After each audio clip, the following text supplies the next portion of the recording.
Today, we're going to be talking about the iPhone 11 Pro Max 1 year later. It's hard to believe that it's been a year. Time really does fly. If you guys missed my last video, I reviewed the Apple Watch Series 5. I'll throw a link in the description down below. It was a big mystery last year to see how Apple was going to design the camera module. We didn't know that Apple was going to go with this design, have the black and hide in the lens, or have this design. And honestly, 1 year later, we gotten used to it. And same thing with this year. We don't know if Apple is going to put in 120 hertz refresh rate. Are they going to have it? Are they going to have it disabled? We got to wait and see. This is definitely one of my favorite iPhones of all time. It's literally right next to the iPhone 4. So it's a chance that we will see this design again on the iPhone 12. It's box design, a slab of glass on the front and on the back, but just with the iPhone 11 language to it. So it's just like the iPhone 11, but just squaring off the edges. And you see that iconic Apple logo in the center, which is a good move on Apple's end because I cannot picture the Apple logo being all the way on the top along with those camera modules being so big. It look a little, tacky on the top. So having the Apple logo in the middle with no text or nothing like that, this is a very clean, simplistic design. So very good move on Apple's end. I definitely do appreciate that frosted back. Feeling it for the first time. It feels the same 1 year later. If you guys haven't felt it already, I highly encourage you guys to touch an iPhone glass back. But I kind of cheated a little bit because I always rock out with a case on my iPhones, and going back to the iPhone 4S, I never rocked out with a case. I always rock my phone out raw dog. Back in high school, no cases, and I never dropped my iPhone ever. It was always in pristine condition. And even with the iPhone 6, I never rocked out with a case, although I rocked out with skins. But now with the iPhone 10 and the iPhone 11 Pro Max, I just feel like I have to rock out. Oops, I activated the flashlight. I have to rock out with a case just because of the sides being so slippery and it being glass back. This can crack at any second. And same thing with the iPhone 4, but you had a grip with that. That was different. You had a grip. It was very hard to slip out your hands. But with this, I just didn't want to take the chance. Now, when I'm in my bed or I'm around the house, I rock out with no case. But when I'm outside and about, that's when I put on my Phone Rebel case, my Pitaka case. So many cases I have. The Rhino Shield. You have the premium stainless steel on the side, which no scratches. If you get the regular iPhone 11, you have aluminum borders. So that's not going to be any scratches whatsoever. But the stainless steel silver, that's when you start to see some unwanted scratches on the side of the iPhone. For example, this is an iPhone 10. You guys can see clearly there's some scratches there. You can definitely see it. You can make them out. And there's a way you can polish it up, and have the scratches removed altogether. I never got the time to do that. If you guys want to see a video on that, let me know in the comments. But yeah, the silver model is where you're going to start to see the scratches. The iPhone 11 is the best designed iPhone 10. And the reason why I say that is because the iPhone, they both have the same size notch, the same side button, the same everything. But this is just a better design than the iPhone 10. Even though the iPhone 10 is one of my favorites just because you have that simplistic camera module. So when you put on a case, it's just nice and just one module. Here you just got all these camera lenses, and then you can see the color of your phone. Yeah, I miss the iPhone 10, but the iPhone 11 is far more superior.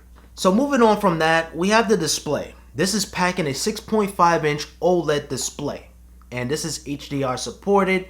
And normally, every day on a daily basis, I rock out with an all-black wallpaper just to save battery life, and I feel like the icons stand out a little bit more better when you have a solid black wallpaper. We're going to talk more about that battery life in a little bit. And also, this has 800 nits of peak brightness. This screen is very bright, way brighter than my iPhone 10. That's a huge upgrade.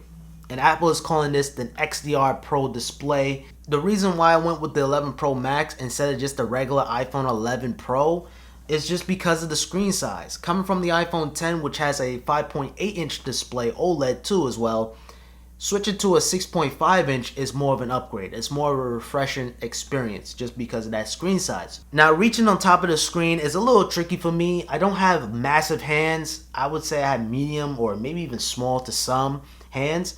So getting to the top of the screen, I use either reachability or I shimmy my fingers all the way up to the top of the screen to tap.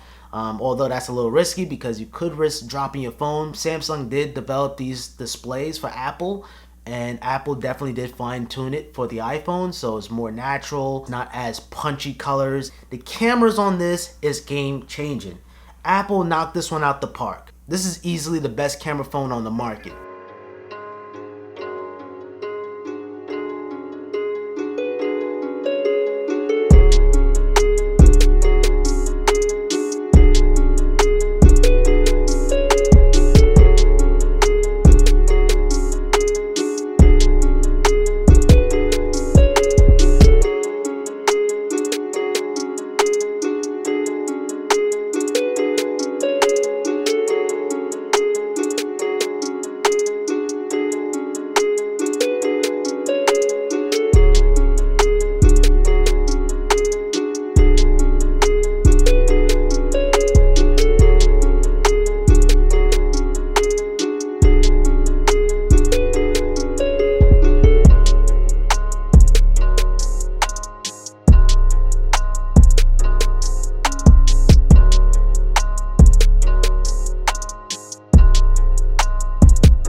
Cameras on this are so good that how can Apple top this off? And also, this can record up to 4K 60 frames per second, and that goes for both the rear and the front facing camera, which is pretty incredible. But mind you, I recommend shooting your videos using a rear camera because it has a lower aperture compared to the front facing camera. Apple heavily promoted this, and everybody was clowning Apple like selfies. I hope I never have to say that again. It's a combination between a selfie and using slow-mo 120 frames per second video using a front-facing camera. I think it was just a gimmick at the end of the day. Cameras are magnificent, and especially coming from the iPhone 10, that was a big upgrade for me. Also, I did a film-only test on both the iPhone 11 and the 11 Pro Max. Film-only test, so if you guys are interested, I throw those down in the description down below. This has 4 GB of RAM, which sounds low on paper, but thanks to Apple's optimization on iOS, this is definitely enough RAM for you to have. Now, there are rumors going around that Apple is going to increase the RAM on the iPhone 12 to 6 GB. So the more RAM you have, the more apps you can have running in the background. And also, you guys want to hear a quick joke? The iPhone 11 Pro that shoots up to 4K 60 frames per second on both the rear and the front starts at 64 GB. But please, Apple, kill off 64 GB. And especially the iPhone cameras are getting advanced, apps are getting bigger. 64 is definitely not enough. But some people are just fine. People are fine with 64 GB. If you're not a videographer, you don't download a lot of apps, then I guess. And by the way, this is the 256 GB configuration. That's the sweet spot for me on any iOS device. Both my iPad and my iPhone. 56 GB left out of the 256 on my iPhone right here. Now, I love Face ID and all, but I really do miss the fingerprint scanner, and especially right now due to COVID, where we gotta wear a mask at all times. It's very convenient to have a fingerprint scanner because you gotta take off your mask in order for Face ID to scan, or you just gotta punch in your passcode every single time when you want to unlock your iPhone. So super annoying. I hope Apple can find a way or have some kind of technology to have Face ID work under the mask without you punching your passcode every time, or better yet, just put the fingerprint scanner on the side of the iPhone. I wouldn't mind that at all. But overall, in terms of the hardware / performance, the iPhone 11 Pro Max screams power and efficiency. And definitely, this has no signs of slowing down anytime soon. You know you're gonna get 5+ years of software updates, or even longer than that. Now, moving on to the battery life. Apple has done a fantastic job on all of the iPhone 11's battery life performance, especially on the 11 Pro Max with its beefy 3969 milliamp battery life. It's hard to kill this phone. This can last you easily a full day, and sometimes even half the day the next day. And topping that off, Apple also includes a fast 18-watt charger. So you could charge your phone to 50% in 30 minutes. The battery life, Apple did a remarkable job, but they're going to drop the ball with the iPhone 12 because they're going to shrink the battery and they're going to remove the power brick just to reduce the cost and e-waste and the environment. So, I don't know. The 11 Pro Max, spectacular battery life. It's hard to kill that phone. It's just crazy, like just 1 year Apple included the fast charger, and now this year they're gonna remove that. Now we had it, we had it, and now Apple is going to remove it. Now, by the way, the max wattage this can take is 18 watts, and if you're going to use wireless charge, which this phone does have, this can go up to 7.5 watts. So I use wireless charging pretty much all of the time. I have the Pitaka Air Omni, so I can charge my Apple Watch, I can charge my iPhone, my iPad, my AirPods, everything all in one.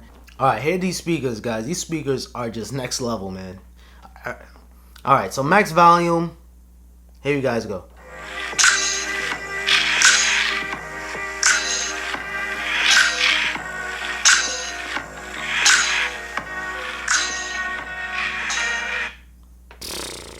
These speakers are loud. And thank you guys so much for all of your support on my best car accessories part 2. Part 3 is in the makings. You guys been on my back with it, but you can't rush perfection. I'm trying to make that video the best as I can. I'm trying to go all out. I didn't even talk about water resistance on this phone. I never really had a problem. I didn't went swimming or anything like that, but walking in the rain, you're not gonna have a problem at all. I mean, I took this thing in the bathroom, shower, got a couple of raindrops on there. But anyway, you have nothing to worry about. This phone is a complete tank. The rating on this is IP68, and you can submerge this to up to 4 meters for 30 minutes. Insane, guys. The iPhone 11 is a little lower at 2 meters instead of the 4 meters. But although if you get water damage, Apple is not going to cover that, which is kind of crazy to think about. But on a serious note, if I wasn't a tech YouTuber, if I wasn't a tech enthusiast, I would skip the iPhone 12 and just keep my iPhone 11 Pro Max for another year or two. If you want the value of your phone to last, it's best to keep your phone. If you see nothing wrong with it, keep it for another year. Because mind you, this cost me $1,100, or really starting at $1,000 if you go with the Pro. The 11 is $700. These phones, this costs a pretty penny. But if you want to keep it for another year, that's fine. If you don't care about the iPhone 12, the iPhone 11 is an excellent pickup. So yeah, that concludes my review. I hope you guys enjoyed. If you guys did, I appreciate it with a thumbs up. Comment down below. Your feedback is always appreciated. Make sure you guys follow me on Instagram and on Twitter at SimplyPops. And until next time, guys, have a simple day.